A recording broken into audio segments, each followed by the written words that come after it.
For women, it's especially a special place because we can actually hold life in this area, and it governs our womb. It also rules creativity. Whenever a creative project is started, the gestation period is still happens within this area. The emotions associated with this chakra are crying, laughing, screaming, communication that involves sympathy for yourself or others. Also, self destructive behaviors and belief systems help us disconnect from our true feelings from confused feelings of this emotion. This one I'd like to talk about only because I do know a lot of people with this problem, people who haven't released this issue, and a lot of it, unbalanced health issues come up with it.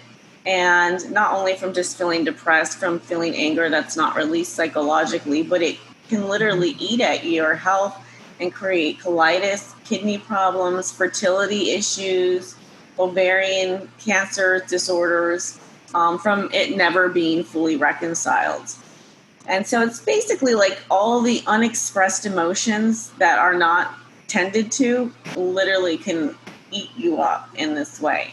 I happen to be one of the people who are super creative, but I have never had children, and I wonder sometimes if it has anything to do with this area too. So we really just want to find the root cause of what's happening and why we have this problem, and it's unexpressed, to basically be able to really heal this. And so that's why I just wanted to go over that really quickly. I don't know if you have anything to jump in and say.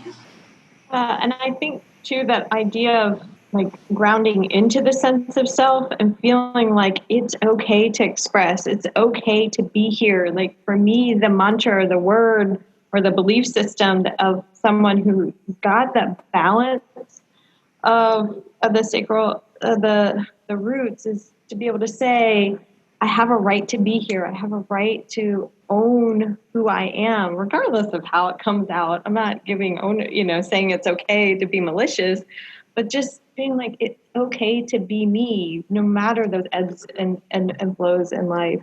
And I agree wholeheartedly that if things aren't released, then you're putting up your own roadblocks to your expression, and it kind of seeps out, whether it is a physical manifestation or emotional imbalance or improper, it seeps out in so many different ways.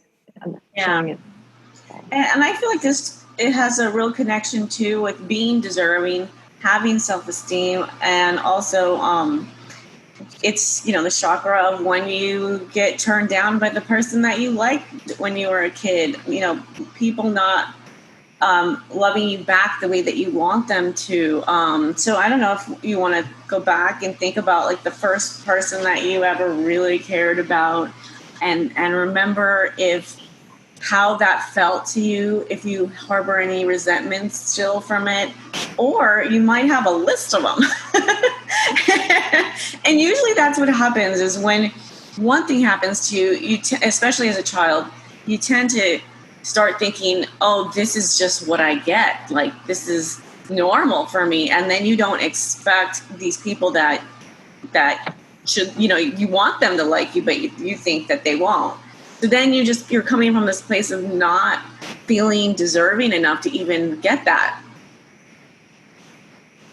I agree, and that's a really good point. I also think it's a really good idea what you're saying, to reflect on our experiences, whether it is the first crush or first love or childhood, because those are setting the stage of how we begin to react to what we are or are not receiving. And I think when it happens young and even younger, you're still just learning so much that we don't know what we don't know, and you just keep responding. Mm-hmm. And that's why I think the attachment theory is worth looking at, which is our basic coping skills. And it's how we respond to someone attempting to love us and communicating our needs or not. So as an infant, this looks like crying, screaming, or clinging. And like you're saying, those rejections of that then show us what we should or shouldn't receive, or how we begin to bond or communicate. So ideally, we have the secure attachment that we're like, Mhm.